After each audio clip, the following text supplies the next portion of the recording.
All right. Good evening, everyone. My name is Lauren Clinton. I'm a member of the team here at Equality Bahamas, and we're really glad to be in conversation tonight with Fran Dillet and Noelle Nicolls. Fran is, an activist that does a lot of work with us. She's a part of the Equality Bahamas team, and Noelle Nicolls is a local journalist, activist, writer, and photographer. And she participated in a CEDAW training with Fran on behalf of the Crisis Center. So we're here tonight to share reflections on that training, to learn more about the importance of CEDAW and what it means for Bahamian women. And this is being offered as part of our 16 Days of Activism campaign. This is a campaign that we run every year around this time. The beginning of the campaign is November 25th, and it goes for 16 days until December 10th. So we're just a few days into this year's campaign. But the campaign itself was started back in 1991 by activists at the Center for Women's Global Leadership. And so we follow their lead in running this campaign every year to raise awareness of gender-based violence and calling for an end to violence against women and girls. Our theme for this year is femicide, which is the intentional killing of women and girls based on their gender or sex. And we've continued this theme for the last 3 years. It was launched as the theme back in 2021 to mark the 30th anniversary of the campaign. And of course, at that time, we saw increased violence against women and girls due to the pandemic. And we really haven't seen much progress since. So we want to highlight this particular kind of violence to just focus our attention on it and get folks talking about it. So to begin, I'll ask Fran and Noelle to just introduce themselves. Why don't we start with you, Fran? You can give folks a bit of context to your work, and then we'll get to Noelle. Hi, I'm Fran Dillet. As Lauren said, I am a member of Equality Bahamas as well. And I've been involved, I guess, with feminist activism about 30 years. I'd like to see some more change, and so I keep at it. I guess that sums it up. Thanks, Fran.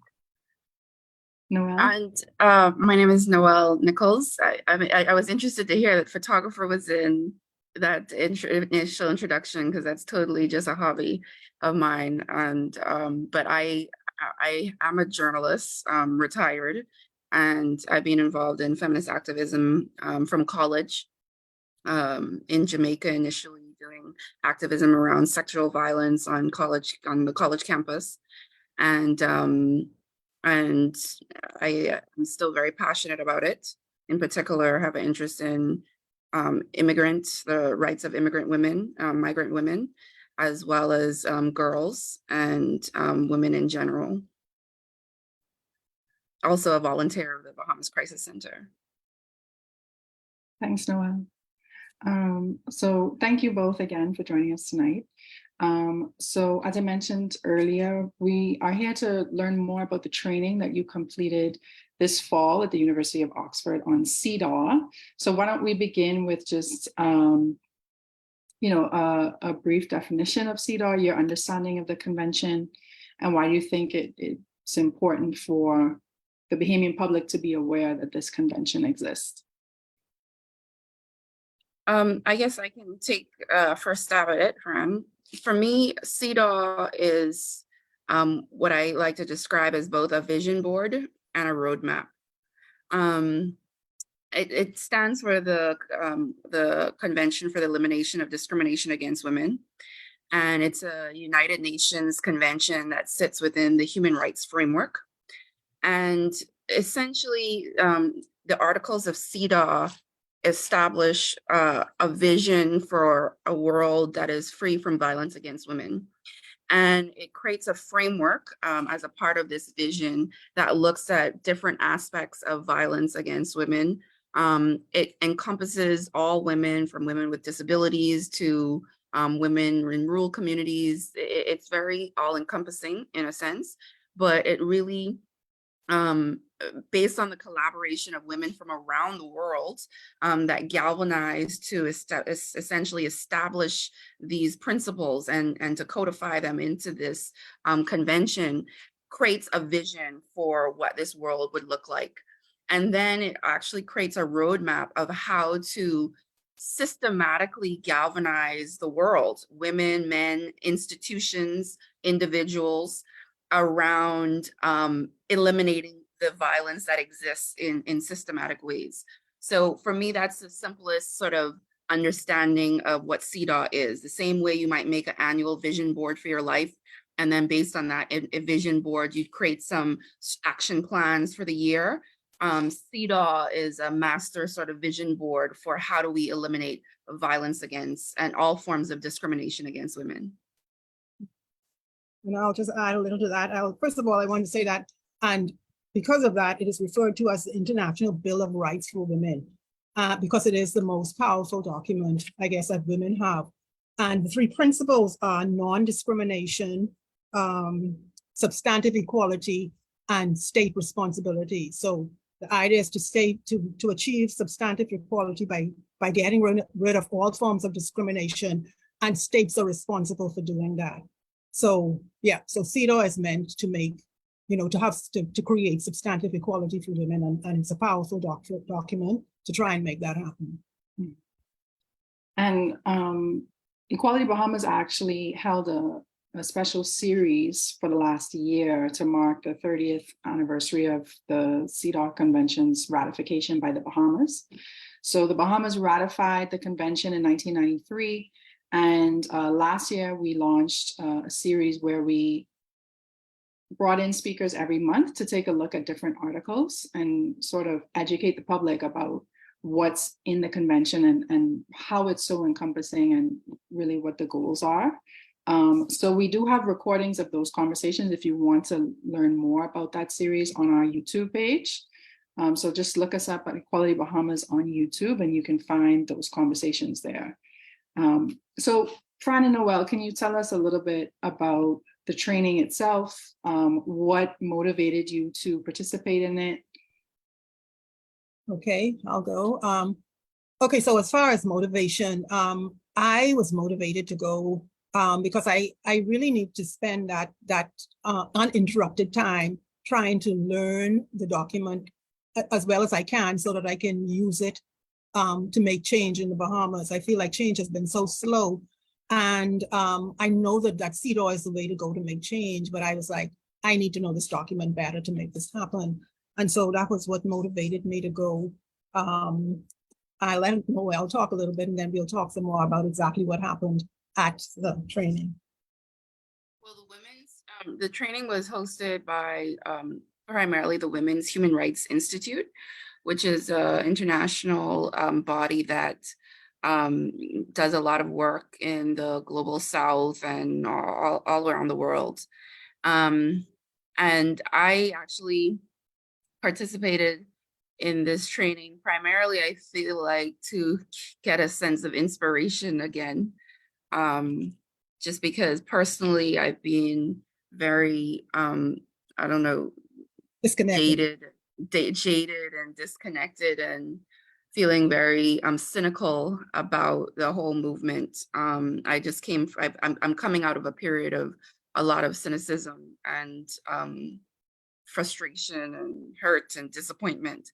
And so I really wanted to re-engage and participated in the training to connect with other women who were doing the work and who were eager to become more, entrenched and knowledgeable. And so that's really why I decided to say yes, because I was hoping to just be inspired again. Yep, and as far as what the training was all about too. So it was well, we had the leaders that the whole vision, I guess, of the training was for us to really learn CEDAW so that we knew it well and that we could take it back and use it in our countries. And the way that was done is we did a lot of group sessions so that we were able to sit with other regions or within our own regions, even within, as opposed to just within our country, but within our region. So we were able to learn what was going on, not only in our country, but in our regions, and the similarities of the problems that we're having, and that, you know, the solutions are pretty much the same everywhere, but we were able to have those conversations face to face with persons, and we did those sessions, and it was good. Mm-hmm. Oxford University, where the training was held, it was, you know, a choice. I think it was a place that was deliberately chosen because the training took place in a context where we were also able to learn about the women's history within the context of a university context, within the context of the UK. And we were able to see almost the progression and the advancement of women's rights through the history of the physical place that we were in, being Oxford University and the city of Oxford. And so that was really interesting as well, to be able to be immersed in learning about some of that history. And I don't know, for me, it's sort of like, it's not new, so you're not really surprised to learn about the things that you discovered. So for example, at Oxford University, we learned about how when women, for example, first were allowed to attend the university, they were allowed to sit in classes, but they weren't allowed to get grades and sit exams.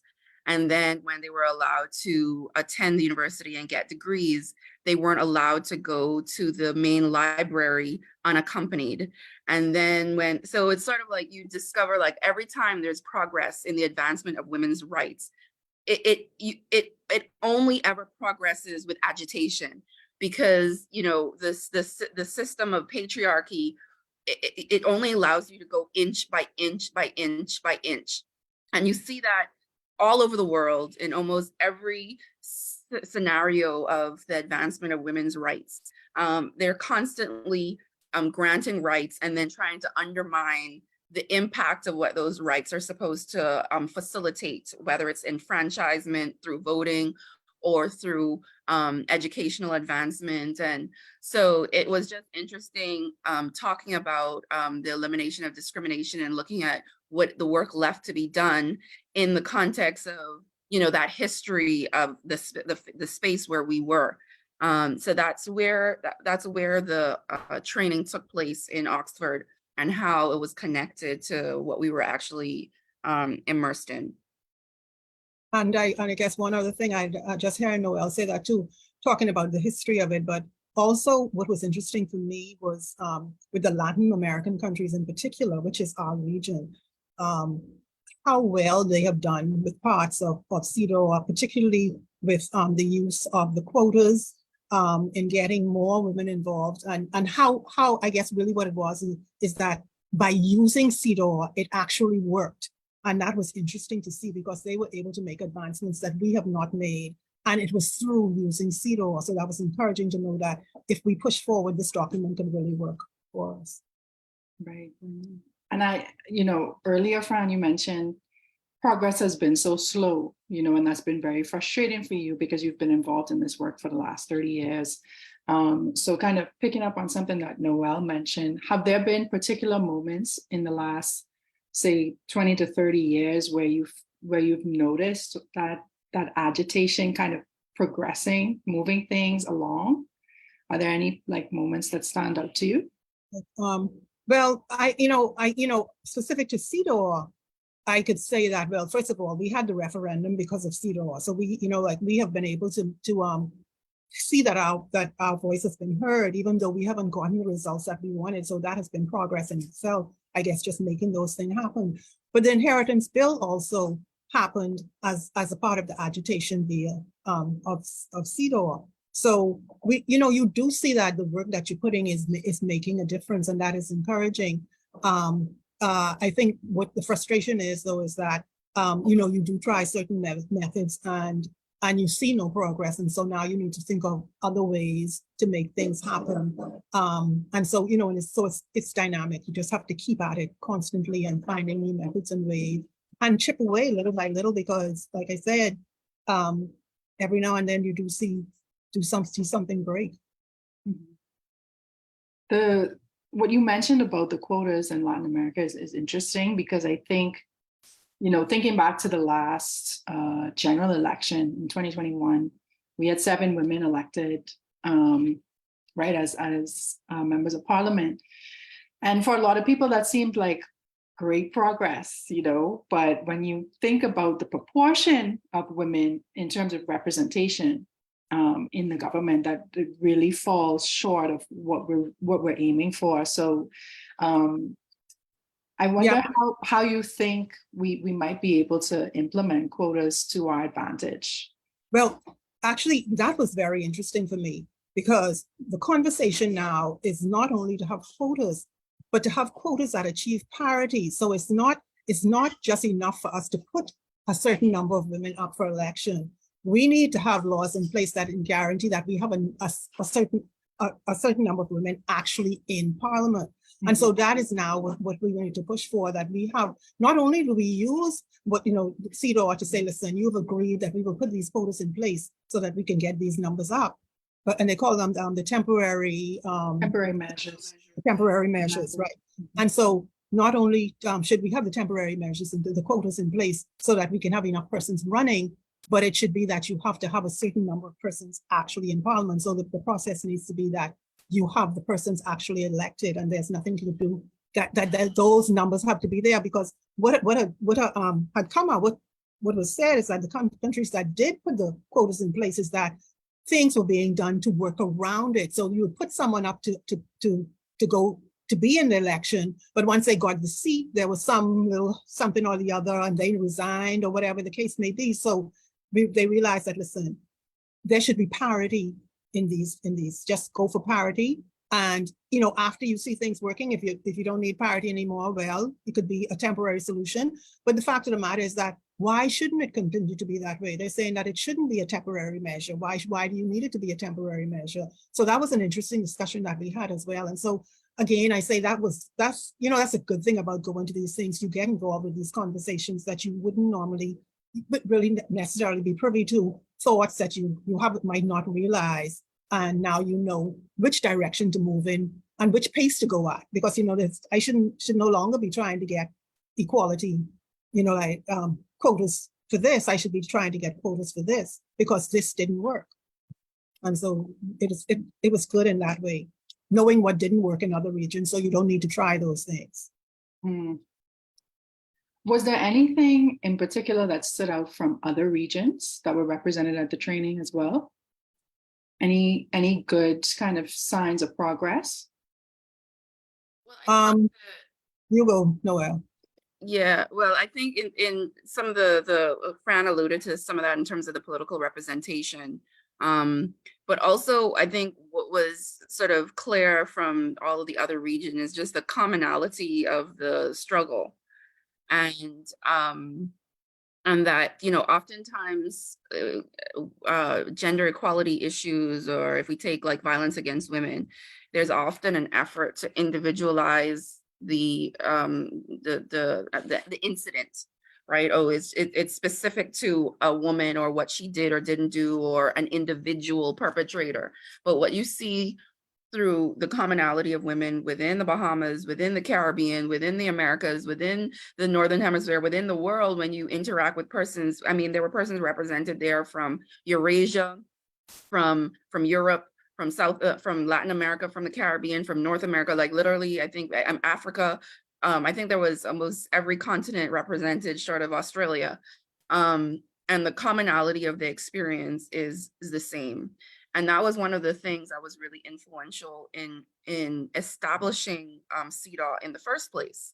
And, when we think of ourselves in these isolated communities, we can think of ourselves as in a very insular way in the Bahamas. And even when our point of reference for progress is what politicians in our community promise us or don't deliver, we start, our whole sense of what's possible and what's happening outside of ourselves is shrinks. But when you connect with women from around the world in a space like this, you just see that, hey, these are not new. These are coming from an ideological root, a rotten root of patriarchy and the like. And so what then that means is that the solutions, actually, there's a commonality in the solutions. And so much work has been put in to thinking about these problems, very extensively, very deeply, and with diverse inputs, and to codifying solutions.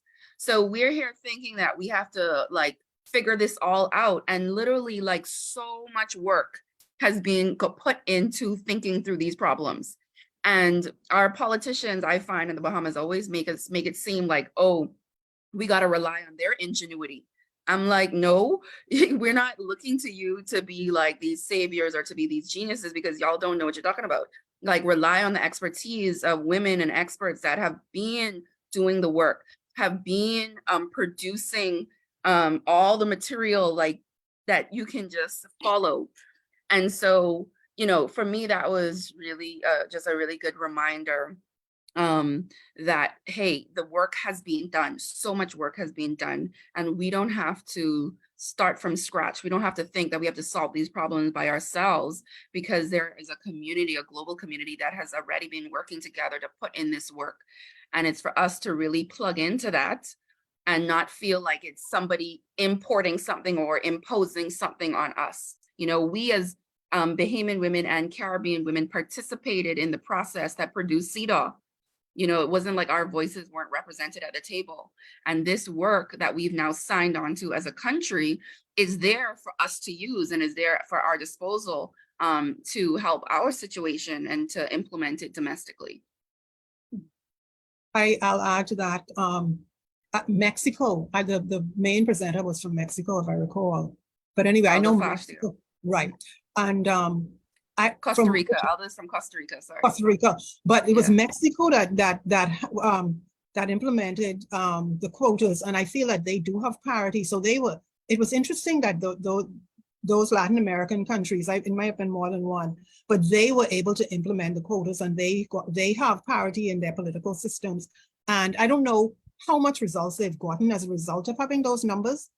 But it was interesting that they were able to make it happen, because as a matter of fact, South America has been so involved with the whole process of CEDAW from the very beginning. And they had, it was in 70, anyway, when it was ratified, when CEDAW was ratified, they were very instrumental in making it happen.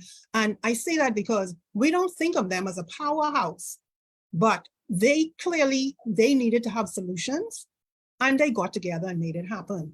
And so, it's really about, like you say, harnessing the work that has already been done, and just deciding that, listen, we're just gonna keep moving ahead, and really and truly putting a lot of pressure on government just to say, listen, you signed this, now make it happen.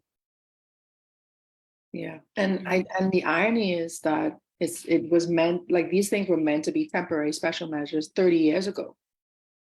Right. So now the fact that there's been this delay in implementing them means that they probably need to be rethought, because but people never really use the temporary measures. That's the annoyance. We don't use it. Mm-hmm. We haven't really put in anything to say that it must be these numbers. We haven't used it, and we don't use it. Mm-hmm.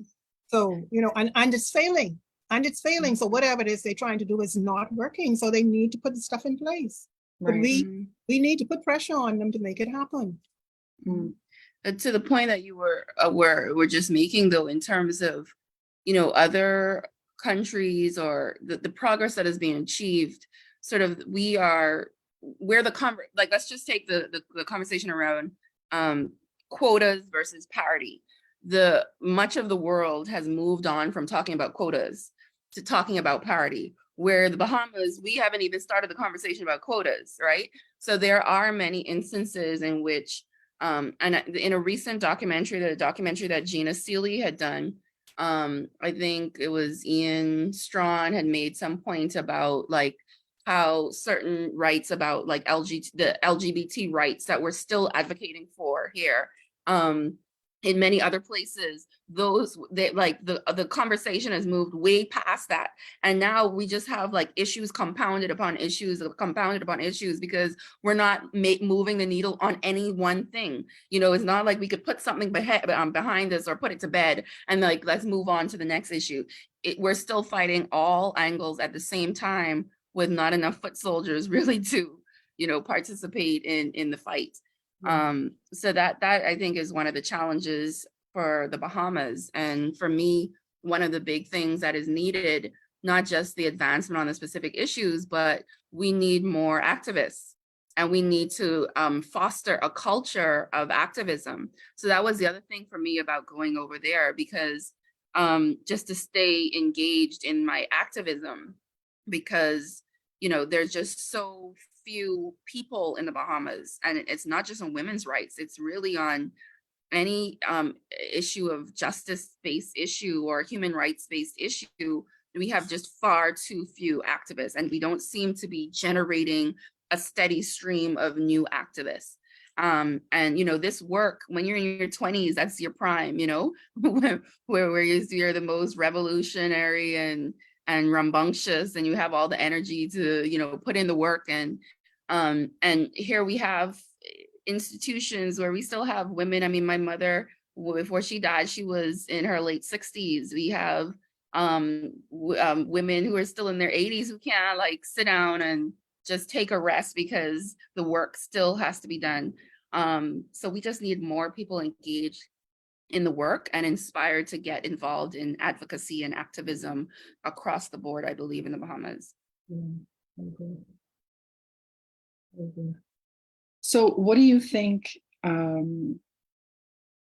are some of the biggest impediments to seeing this progress that we're all trying to advocate for? Because I think that point that you made, Noelle, is really critical, right? It's like these things are being compounded because nothing is happening, right? And it's also the case that when you suggest a solution, you may come up on another barrier once you implement that solution, because maybe there was something you weren't thinking about. And so you have to take that first step to even realize what the next step is, right? Yes. And particularly within your context, because I think, to your point, that there are lots of people who are around the world who are making progress and moving the needle forward, but there are certain nuances to living in any particular country that have to be taken into account, right? And so I think, you know, one of those things, like you just pointed out, Noelle, is the lack of activism and the lack of culture around that. So I guess, maybe can you reflect a little bit on what you think some of those impediments are to kind of fostering a culture of activism? Mm-hmm. Well, you know, I have something to say on that, then I'll just jump in, sorry. Mm-hmm. And as I said, I forgot what my thought was going. Go. Sorry about that. Sure. I mean, I think there are a couple of things. I think one, in our sort of civics education, the whole principle of rights is not something that's taught. And I think, personally, I think one of the impediments to this is like our religiosity in our country, because, you know, in our society, the values are only, for many people, the values are established by like a moral Christian code, right? There are no values, there are no rights, there are no outside of that context. And law, both domestic and international law, in a sort of secular scheme of things, establishes certain ethical, moral standards and rights, right? And these rights are entitlements. Like if you were to tell a Bahamian child, you have a right to live free from violence, it just doesn't make sense, right? Because they're exposed to so much violence in their lives. Like, what does that even mean? Like, I have a right to be free from violence. Like, the concept of that is there's a disconnect, right? And so when you don't even have a fundamental understanding or belief in your own rights, you can't then defend them. You can't advocate for them. It seems almost farcical or a waste of time to try and demand that your government enforce and protect your rights, because it's just literally a disconnect. And so I think that one of those important things is to talk about rights, and the importance of understanding your rights, and then weave that into both rights that are established through our Constitution, through the International Human Rights Framework, and build on that understanding that, hey, you have rights that need to be respected, protected, defended, and the state has an obligation to do those things, so that young people and just Bahamians in general would then even have a better foundation in which to see themselves as having been violated, and then to advocate and demand change. Yeah, well said, actually. I agree. That really is, that's really the core of the problem. And just making that happen. I mean, the educational system is so broken. And they're not learning it at home. Like you say, the church is teaching them that they shouldn't think. The schools are teaching them that they shouldn't think. And that's the problem. They don't think. They don't think that they're supposed to think. And so they're not trying to protect their rights because they're not thinking. One of the things that WHRI, which is the organization again that hosted the training, and in fact, Fran, we didn't go in the pre-call that we talked about this more than actually the workshop, but this was really impactful for me, which was talking about CEDAW, because often we talk about these things in terms of from a point of view of how like rights being violated, so violence against women, and how do we prevent violence against women or eliminate violence against women. But the flip side, and this is why I like to think of CEDAW as a vision, right? The flip side is that it establishes a set of values, right? It's the Human Rights Charter, the CEDAW, the convention establishes a set of values where if you were to think of them as values, I don't think anybody would disagree with them. Everybody would say, because you could situate them in any of your religious contexts, our civic context, our legal context. These are simple values that most people would identify with. But when people think about it, as this UN elitist body imposing these things and forcing us to do these things and trying to change our culture, and when the conversation gets framed in those terms, it automatically creates a barrier, right? But when you understand these conventions in the context of just establishing certain values and morals, I think most people really would identify with them and agree with them and feel that is a good thing for our society. So the question is then, what do we do about it? What do our governments do about it? What is our obligation, to bring this about? And that's really what the roadmap part is. So it's not really some foreign imposition of anything. It's just about, hey, like we're trying to establish a world where there's freedom of expression, there's a right to work and the right to have a family, the right to live free from violence, and all of these things that I think just get muddied, and we can't get persons to really connect with them in a way that it feels relevant, and it feels I think relevant is the right word in that context. I was going to say too, that's what I was going to say when you said what are the impediments, and that what you said, Noelle, was what I was going to say. People think of CEDAW in a negative light. They think of CEDAW as something that some international body that's trying to impose on us. And I feel that what we need to be doing is we need to counteract that. We need to do projects, and then when people see the fruit of it, we need to say, and this was a CEDAW project. So we need to be doing that. So when people hear CEDAW, they don't have a negative thought. It's not a bad thing. And right now, that is what it is. Well, between them thinking that it's some international body trying to tell us what to do, and the fact that they think that it's something feminist where somebody trying to take something from me, it's just seen all in a negative light. And like you said, if they could just see that what this is about is just establishing that these are some morals that we want to live by, so that everybody has fair morals for everyone, people would be able to you can see that that's okay, this is good, all that, it's good. But getting to that place is no easy task. And so we need to, and what I was going to go on to was that the obstacles that we face as well is that, well, first of all, we as a part of CEDAW, each state is required to do reporting. We did our first report. We did our first to fourth reports at the same time. Point being, we were not trying to do the reports on a timely basis. So we did those first 4 all together. We've done, and that was 2012. We did another one in 2018. Both of them, as a part of the reporting, we have a list of issues, plain English, list of issues. These are the things that when I looked at what you said, this is what I found.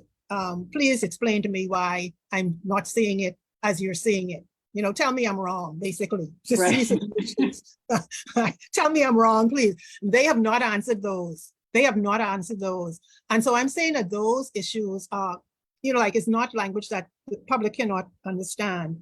And so those are good things to disseminate so that persons can have a chance to see what the issues are. And that is fruit that we also need to push for, I feel like, as far as the starting point of how to maybe possibly get things rolling as well. Try and get them to deal with the issues that CEDAW, and also that came out of the training is apparently because of the pandemic, the reporting process and the whole review process was slowed down because they couldn't have the in-person parts of it. And so they have narrowed down the issues to what can you achieve? I mean, I think it was always that case, but what can you achieve in the next 2 years? Answer me on these things that I know that you should be able to deal with. So it's just like Noelle said, it's a roadmap that they're trying to assist you to get where you need to be. And we're saying, listen, these things appear not to be done. Tell me that they, you know, please fix them, or tell me that you fix them. Show me that you fix them. And one last thing I want to say too is that I found that statistics is a huge problem for us. I don't know how we address that, but it seems like we never have statistics on anything. Mm-hmm. I don't know. That's something that we need to push for. And that's huge. That's huge because it seems like we just cannot get statistics. They're not interested in doing the statistics. They don't want people to know. But you cannot sensibly comment on something if you don't know the numbers. And so that's also a huge obstacle. Yeah, well, thankfully, we'll actually be chatting with Noelle Pinder on Wednesday to talk about some research that Sanjest International conducted on data regarding the prevalence of gender-based violence in the Bahamas.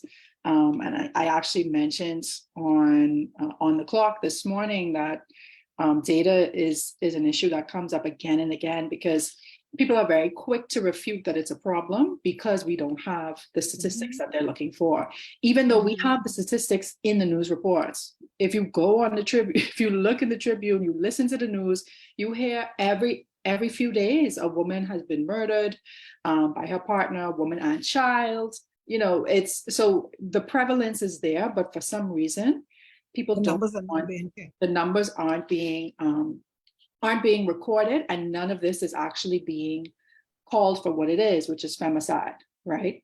But Fran, I think you brought up a really good point about just the fact that the language in the convention is plain English. Anyone can pull up the convention and understand what they're saying. And, you know, those reports that you talked about, one of the things you referenced was the 2018 concluding observations. So if anyone wants to learn more about those, please just take a quick Google. You can find the concluding observations on the Bahamas. And I just want to read a few so that people understand how easy it is to you know, get an idea of how far behind we are, right? So there is on page 6, for example, in response to the lack of progress towards eliminating stereotypes and harmful practices, the committee recommends that the Bahamas adopt without delay a draft gender policy,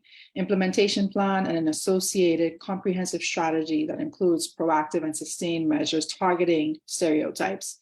The committee recommends that the government conduct more awareness raising campaigns on gender stereotypes for all public officials and community and religious leaders. strengthen primary and secondary education on gender stereotypes, prejudice, and gender roles in family relationships, and that the government develop an action plan to eliminate discriminatory gender stereotypes which incite violence against women and girls. And so, you know, Right. the language is Spell it very out. They clear. spell the whole thing out and still nothing. Still nothing. Yeah, it's very clear. And there was actually someone who called into the show On the Clock with Erin this morning. And, you know, we often, whenever we do these radio shows, we often get text messages from listeners that are very quick to try and, you know, dismiss our issues as legitimate issues. You know, anytime you mention women's rights, it's like, oh, well, what about men? What about the men? And so I think the fact that that is the immediate response really points to how much work we really have to do, because we know that women are disproportionately affected by violence. And so it's, you know, things are moving far too slowly, but it helps, as the two of you mentioned, to get that international perspective and see just how far behind we are, right? Because I'm sure if, you know, whenever the CEDAW committee does the next concluding observations, it's going to be even, you know, more suggestions, recommendations, because we know that so much of the kind of brokenness of our institutions was made very clear during the pandemic, you know, after Dorian. Just in the last few years, there's been a lot of eye-opening events that really revealed what needs to be undone and unlearned and kind of rebuilt. So can you talk a little bit about, you know, what you hope to do kind of moving forward with this new knowledge that you've gained regarding CEDAW? If I just wanted to Well, follow up on thought on that. Yeah, I do. I just wanted to though follow up on something that you just mentioned though, that I think is really important is it's the gender-based perspective on violence or gender-based violence that I think is very important to distinguish in terms of the CEDAW framework. That is a different context from violence in general. And I think one of the harmful things that's actually happening domestically is that the government is actually it's essentially doing all lives matter to gender-based violence. Yes. And it's very harmful because gender-based violence takes place in a very specific context in which the violence is derived as a result of that defining characteristic, because I am a woman, or in the case of gender-based violence for men, because the victim is a man or a boy, which is different from violence that takes place in a socioeconomic context, or different than violence that takes place in a context of poverty and other. Obviously there's so much violence that our society faces. I'm frozen to myself. I'm hoping my audio isn't frozen to you. The audio isn't frozen. Okay, good. But your video is frozen. Okay, no problem. I'll try to reset the video. So what I'm saying is that, you know, in the Bahamas with the Protection Against Violence Act, which is the new bill that they passed that is replacing the Gender-Based Violence Act.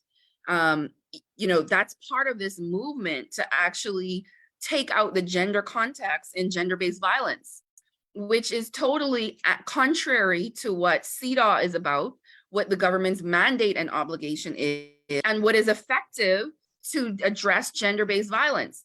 Gender-based stereotypes can't be separated from the prevalence of gender-based violence in the Bahamas. And if you just all lives matter violence against women, you're not going to get to the root issue. And it's going to be basically, you're going to look like you're doing something. And I think part of the pressure that's being brought to bear by persons who are saying, oh, but what about the men, is basically leading to that reaction. And, you know, there's space for all of these issues to be addressed, but there's no sense trying to lump them all together into one pot, because if you're not getting to the root of all the different issues, then you're never going to solve them. And so, you know, so and your conversation about the stereotypes and the CEDAW's recommendations around stereotypes, I think, are very relevant because, you know, the gender-based stereotypes that permeate our society are one of those main things that I think are still undermining women's equality in a big way, including gender-based violence. So that's something that I think we have to push back against. And it's very subtle. The government is very clever in how they're doing it. It's a very subtle distinction that many people are not realizing. But I think it's a very important point to be made. Yes, very important. Very important. Like you say, it's all lives matters. And if you try and lump them together, nothing's going to get solved because they need different solutions. Mm-hmm. Yeah. One of the things that we have been advocating for is, you know, having the government introduce responses that are specific to instances of gender-based violence, right? So if a woman reports that she's being stalked, if a woman reports that she received a threatening call, or, you know, having responses that are specific to that situation and will protect her from, you know, continued violence. And I think that that's, you know, to both of your points, it's really hard to introduce those kinds of responses when you don't want to be specific about the problem. Right. Additionally, too, you said it goes back to statistics, because I feel like they would, as a part of reporting, you ask for numbers on these type things, because I've seen they've asked for numbers, and, you know, they're deliberately not keeping the numbers. And so you don't know that, you know, or at least they're not saying that it was actually 5,000 of these. And the thing about it is, in addition to that, and how would they handle? Because they always speak about the training of the persons in these areas, because they need to be sensitive to how it should be dealt with, because that also perpetuates the problem. If I can't come in and tell you my problem without you, I mean, previously it's like being additionally abused, then of course, I'm not even going to come. You won't have the counts, first of all, and nothing is going to get solved. So, you know, it's so much about, the statistics are so important, and they're deliberately not being kept. So, because like I said, how many reported? One of the areas too was what is it? Oh, with immigrants to it. What was it specifically? No, I think it may have been with human trafficking. With human trafficking, they would ask, well, how many cases of human trafficking have you investigated or tried? And you know, they're not keeping those numbers, but you know how bad human trafficking is. And so why don't you have the numbers? Clearly you don't have the systems in place. And that's what they're saying. If you have no numbers, you clearly don't have the systems in place. The people are not being helped. So there are so many things to be addressed. And what's interesting, like I said, by looking at the list of issues, and like you say, the comments, you zoom right in. You zoom right in on what the issues are. And you know, and you can fight those fights, I guess is what I'm saying. You can go back and say, listen, you know that this is an issue. What are you doing about it? Maybe we need to get that list. And as far as things to go forward, I think, you know, that is something that's I think that's low-hanging fruit to some degree. That list, if we could just say, let's stay on this list, let's keep it in the media, let's just push for this to happen. You know, like, let's just keep highlighting this. You're not doing anything about this. You know, this is the list. You're not doing anything about these things. Maybe we could see change in that way. But for me, also, the statistics are huge. Also, something that we talk, and I'm on, you know, what could be done going forward. One of the other things that came up in reviewing is the way that CEDAW should best be used is by being referenced in court. So you go to court for whatever issue it is. Women should be able to refer to CEDAW as a part of their defense. But that's only going to happen if the lawyers are doing it. And so one of the questions is, how are the lawyers being, you know, exposed to CEDAW? Are they being, you know, like, what's being done to make sure they're exposed? And the question then is, does it happen at our law school? And if not, why not? So, you know, we have those questions as well. So I feel as far as the way forward, you know, you say you have a number of low-hanging fruit. But the problem is with the three persons, the three activists, like Noelle said, you still can't even get to those low-hanging fruit. And the real challenge is, who are the warriors? How can we harness people to fight the fight? Mhm. Okay, so we are almost at 7 o'clock. And I just want to say thank you so much for taking the time to share all of your experiences with us regarding this training. I think it's been very informative. I've enjoyed your discussion, and I think we have a lot, there's a lot of work to do. Mhm. I So, saw somebody have a question up. oh, yeah. Yeah, the question, I mean, the hand, they did the little hand motion on the, Does anyone have a question? Do you want to unmute yourselves? If you do, Somebody's in the chat. question or comment?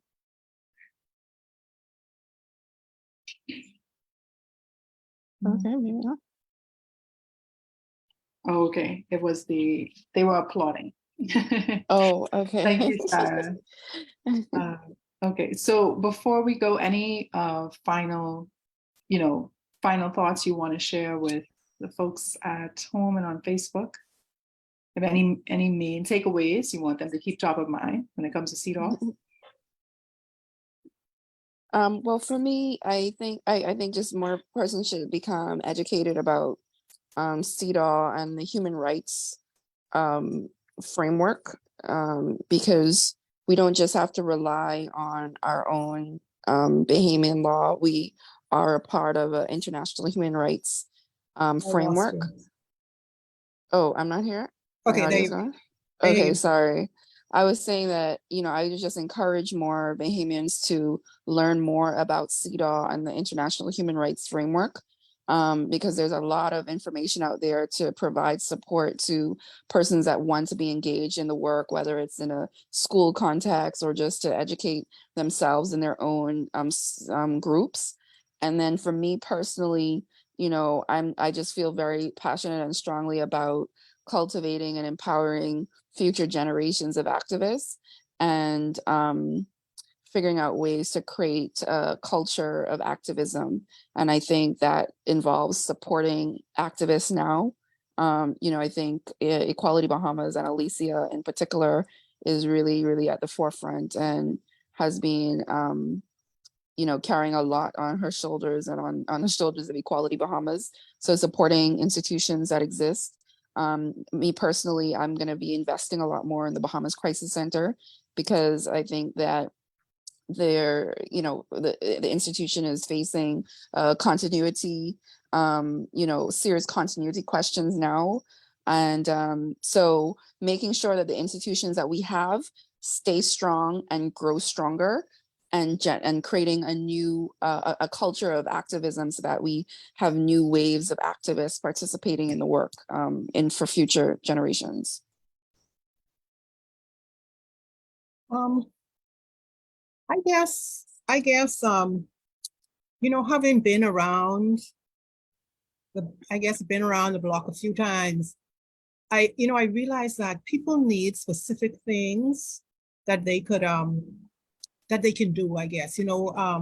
I feel like, again, we have so few groups, activist groups, and getting involved sometimes, it just, I don't know, I've seen it come and go, and it's just so hard to do.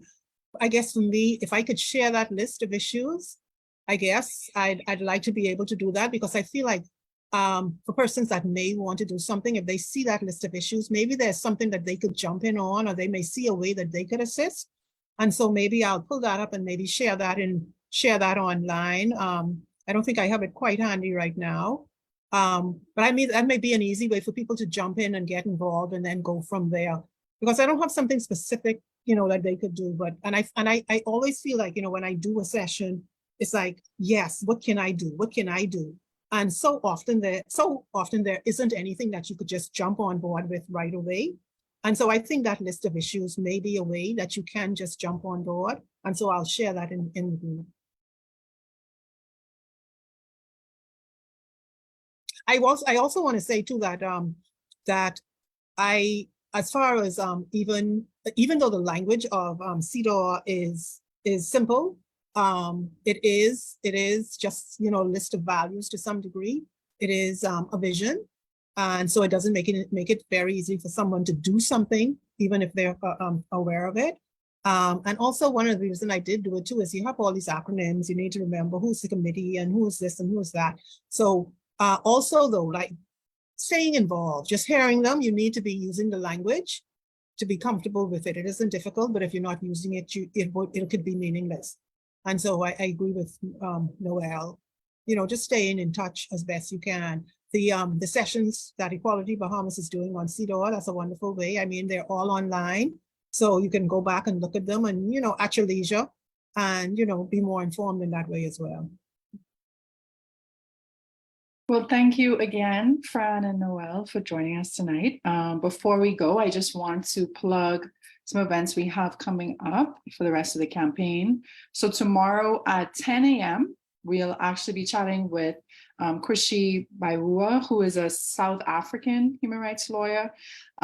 She is based at the Women's Legal Center in South Africa, and she works across 3 focus areas: the rights of women to work in just and favorable conditions, the rights of women to have access to adequate housing, land, and tenure security, and the rights of women to be free from violence. So we're really looking forward to getting her perspective on this issue and learning more about her work at the Women's Legal Center. Then tomorrow at 3, we'll be going live on Facebook with some folks to talk about the intersection of gender justice and climate justice. So please join us on Facebook for that.